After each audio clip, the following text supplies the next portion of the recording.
Hi everyone, welcome back. Selena here at Sunny Sage 11. Thank you so much for continuing with me on this 30-day video challenge. We are at day 8. Day 8, this is a special day because when I looked at the calendar, and I kind of knew this like a few days before this and even a month ago, but I am officially 1 year into this journey back to Korea. I flew out May 16th of last year from the States and landed here on May 17th. And wow, first of all, this year has gone by fast. And I'll pause for a second to say, if this is your first time watching, I may have said this already, but again, welcome.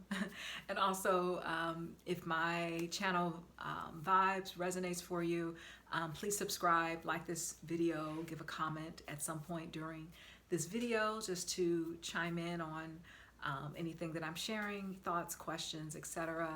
So yes, I'll get back to it. So it's been a year that I have been in Korea.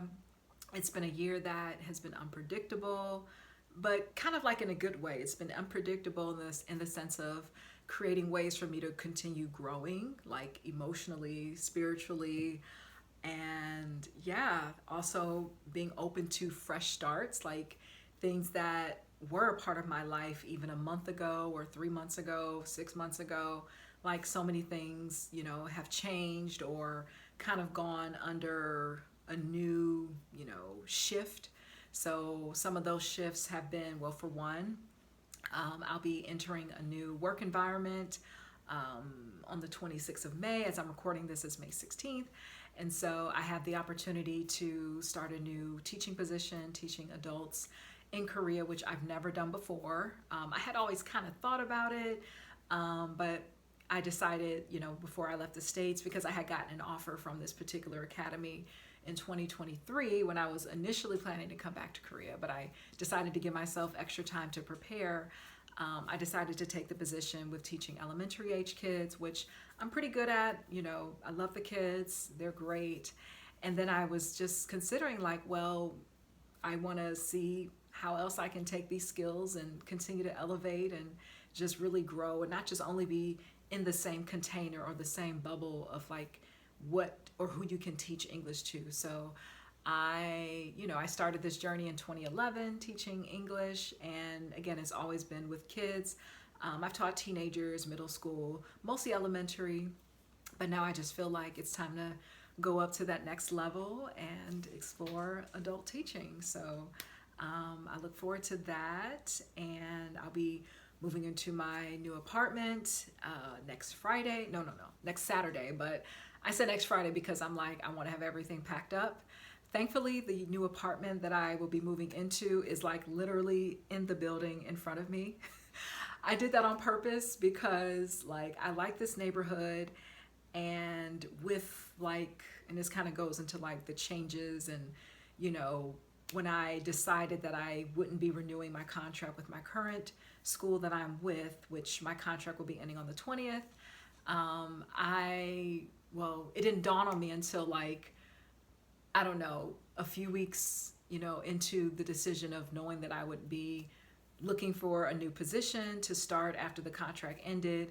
I was like, wait, maybe my new job, they can give the deposit for my current apartment that I'm still in and I won't have to move.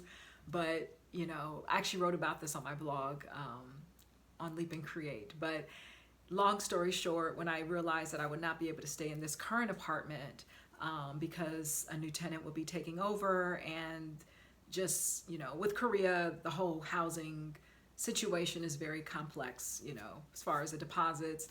My school, my employer, they do provide the deposits for the apartments, but just with the timing, it couldn't sync up for me to have them put the deposit for me to stay here.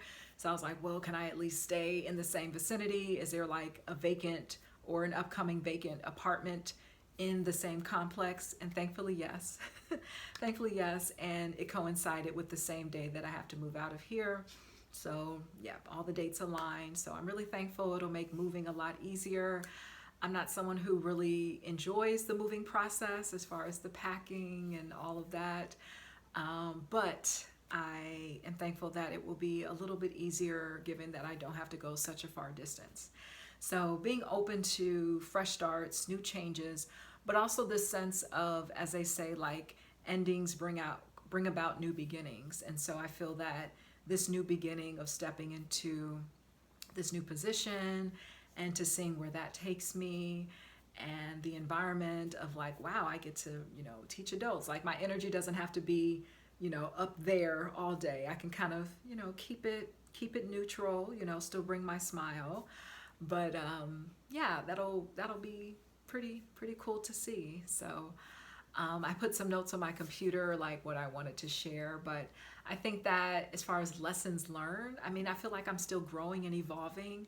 I feel that what really supported this move abroad and being in this first year and really feeling like my experience is so different in a way than it was the other chapters. And I think that a lot of it has to do with me legally changing my name. And I know I've shared before that I changed my name about a year ago, or just over a year ago, year and a half ago, I think.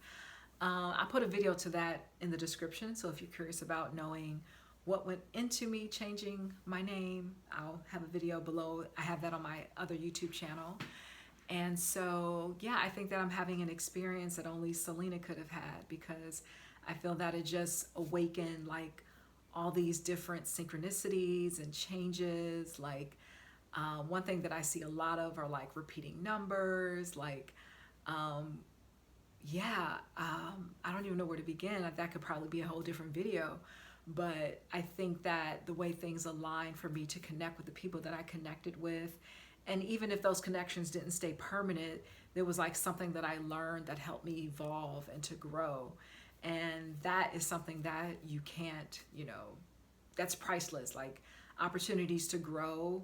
And I think we learn through connections with other people. I think that matters so much. And so I am looking forward to, as I enter this second year in Korea, just being open to the unexpected, like being open to new connections, new surprises, building new community, really diving into new creative projects and outlets that I think can help me create a sense of my purpose and I feel like I'm meant to speak to others in a way that uplifts them and helps them see their potential as well. And so I think creating that through, for example, I just created a new Meetup group for women living abroad as a way to really create a community where women who have moved to a new country and are navigating just the dynamics of like adapting to life in a new country. Like that is a very unique experience. And sometimes there aren't always family members who understand this. We may not have close friends who understand this. And I think also when you're creating a new life in another country, like say you get married or you start a family, and just knowing that you can connect with other women who are raising children, have started the journey of motherhood in a new country and navigating that environment, raising children in a country that you weren't raised in as a child. So it's like, wow, what does this look like? How does it look like for you? Like, how did you swim these waters? How are you swimming these waters? So I want to have that created so that women can just bond and support each other in this international experience. And I see it as something that I meant to do, like that nudge from my intuition. And so I feel that as I continue into this second year, that I want to receive what I'm meant to receive in my life to bring me further into my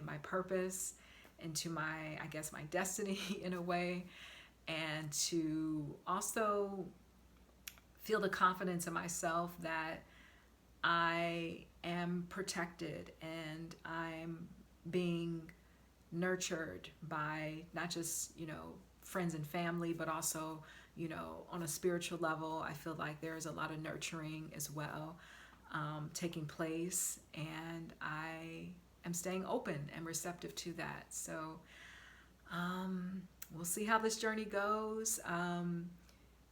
Also I started like a journey with my hair. So I did a video of this on my other YouTube, but I decided to start locking my hair again. So, you know, right now my hair kind of defies gravity.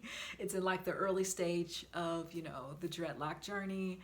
And yeah, that is a process of being patient and allowing your hair to go through its own shifts and transformations. And yeah, I'm excited to see how that will be looking. This is not my first time having locks. The first time I actually had locks for like 10 years. I cut them off back in 2022.